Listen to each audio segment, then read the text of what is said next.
Assalamualaikum warahmatullahi wabarakatuh. Anak-anakku yang dirahmati Allah Subhanahu wa taala, untuk pendidikan Al-Islam pada bab 10 ini kita akan membahas tentang tarikh, yaitu tentang dakwah Nabi Muhammad SAW pada periode Madinah. Rasulullah SAW bersabda, "Innama bu'itstu liutammima sholihal akhlaq." Kita ulangi, "Innama bu'itstu liutammima sholihal akhlaq." Yang artinya, sesungguhnya aku Muhammad diutus untuk menyempurnakan akhlak yang baik. Hadis riwayat Ahmad. Hijrah Nabi Muhammad SAW ke Madinah. Baik, kita bahas terlebih dahulu pengertian hijrah. Apa itu hijrah? Hijrah secara bahasa artinya pindah. Dalam hal ini, hijrahnya Nabi Muhammad SAW atau pindahnya Nabi Muhammad dari kota Makkah menuju ke Madinah, atau dulu yang dikenal dengan kota Yathrib. Kemudian maksudnya dari peristiwa ini adalah Nabi Muhammad beserta para sahabat pindah dari negeri yang bukan Islam, karena di negeri tersebut umat Islam mendapat tekanan, ancaman, dan bahkan kekerasan, sehingga tidak lagi leluasa dalam beribadah kepada Allah SWT. Maka berpindah ke negeri Islam atau negeri yang lebih aman, atau dengan kata lain meninggalkan semua perbuatan yang dilarang oleh Allah dan dimurkai Allah, kemudian menuju atau berpindah dengan perbuatan-perbuatan yang baik, tentunya yang diridhoi oleh Allah Subhanahu wa taala. Nah, apa tujuan hijrah Nabi Muhammad SAW dari Makkah ke Yathrib atau Madinah? Yang pertama adalah menyelamatkan diri dan para sahabat dari ancaman kafir Quraisy. Yang kedua, mendapatkan keamanan dalam menjalankan dakwah dan ibadah.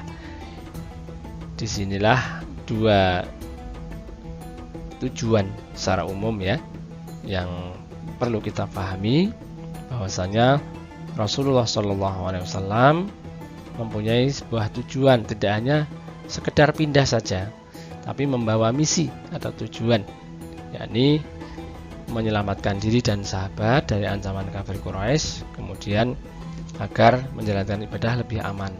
Nah, tujuan-tujuan yang lain adalah ingin menyebarkan ajaran agama Islam. Lanjutkan, yang kedua, dakwah Nabi Muhammad SAW periode Madinah. Lama waktu berdakwahnya berapa lama? Nah, Nabi Muhammad SAW berdakwah di Madinah selama kurang lebih 10 tahun, dimulai dari tanggal 12 Rabiul Awal atau tahun pertama Hijriah sampai dengan 13 Rabiul Awal tahun 11 Hijriah, atau sampai dengan wafatnya beliau. Kemudian isi dakwah beliau adalah menyampaikan 25 surat Madaniyah dan hadis, kemudian meneruskan dari 89 surat Makkiyah yang pada waktu sebelum hijrah itu di Makkah sudah diturunkan beberapa surat begitu, yang kurang lebih jumlahnya adalah 89 dan hadis, kemudian meneruskannya kembali ke Madinah itu. Kemudian yang terakhir, isi dakwahnya adalah pada umumnya tentang masalah sosial dan kemasyarakatan. Kemudian sasaran dakwah. Sasarannya apa saja? Yang pertama, kaum muhajirin dan kaum ansor yang sudah masuk Islam.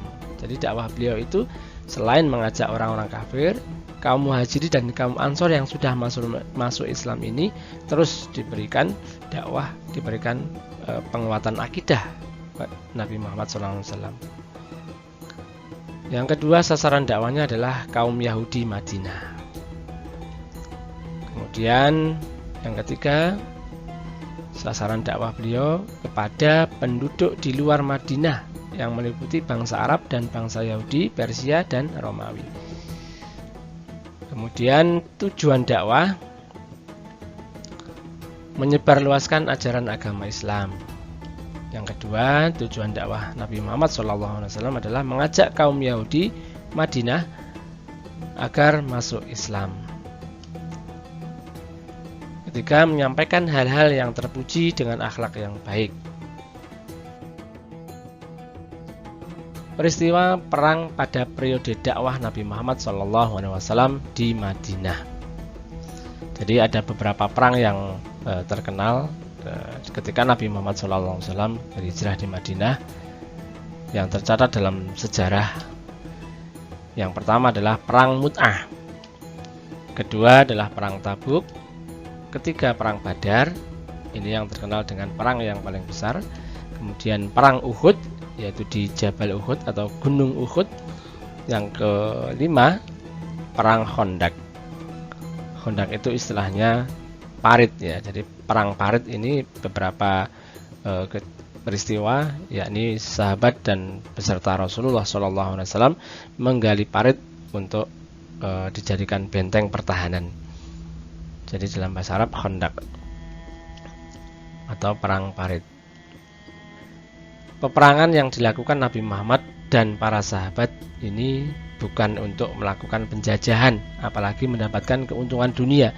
Namun perang yang dilakukan Nabi Muhammad SAW dan para sahabat ini tak lain dan tak bukan adalah hanya ingin menegakkan Islam, menegakkan akidah, dan mengajak umat seluruh dunia atau umat yang dipeperang itu untuk menyembah Allah Subhanahu wa taala sehingga mereka tunduk dan bisa diajak masuk Islam.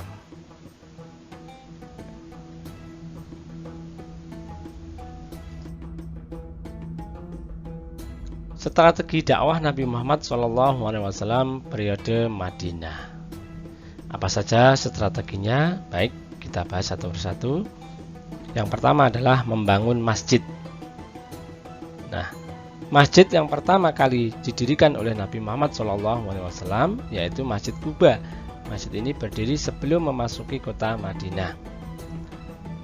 Kemudian sesampainya di Madinah, Nabi Muhammad SAW mendirikan masjid lagi yang disebut dengan nama Masjid Nabawi.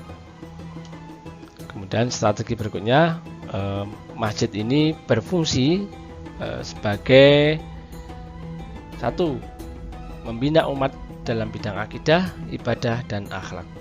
Yang kedua, sebagai tempat ibadah atau sholat. Yang ketiga, fungsi masjid yang dibangun tadi adalah untuk tempat bersilaturahim. Kemudian yang keempat, tempat musyawarah dan mengatur strategi perang. Itulah beberapa fungsi masjid yang didirikan oleh Nabi Muhammad SAW dalam rangka menjalankan strategi dakwah di Madinah. Yang berikutnya,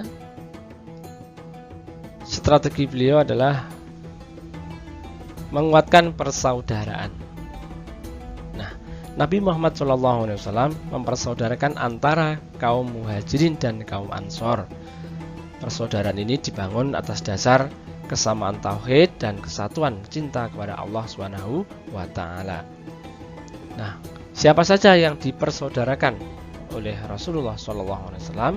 Di antaranya adalah sahabat Abu Bakar yang berasal dari kaum Muhajirin dipersaudarakan dengan Quraisy bin Zubair dari kaum Ansor.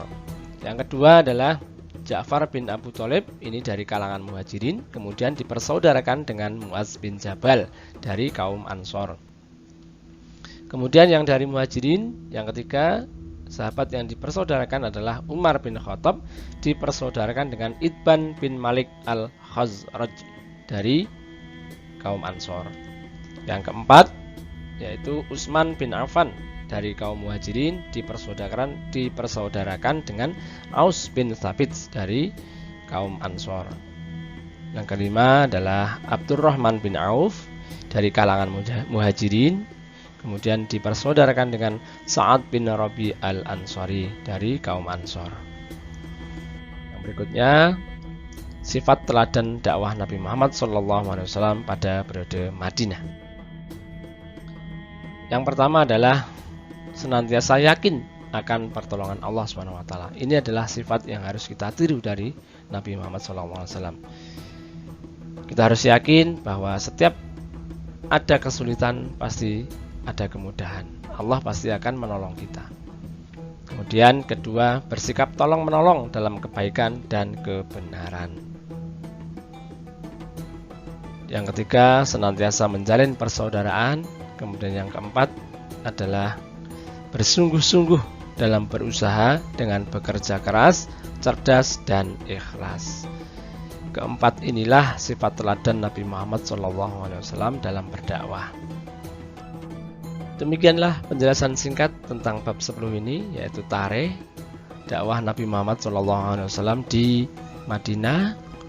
Terima kasih atas perhatiannya dan mohon maaf atas segala kekurangannya. Kita akhiri dengan membaca hamdalah bersama-sama. Alhamdulillahi Rabbil Alamin. Wa akhiran wal afu minkum. Wassalamualaikum warahmatullahi wabarakatuh.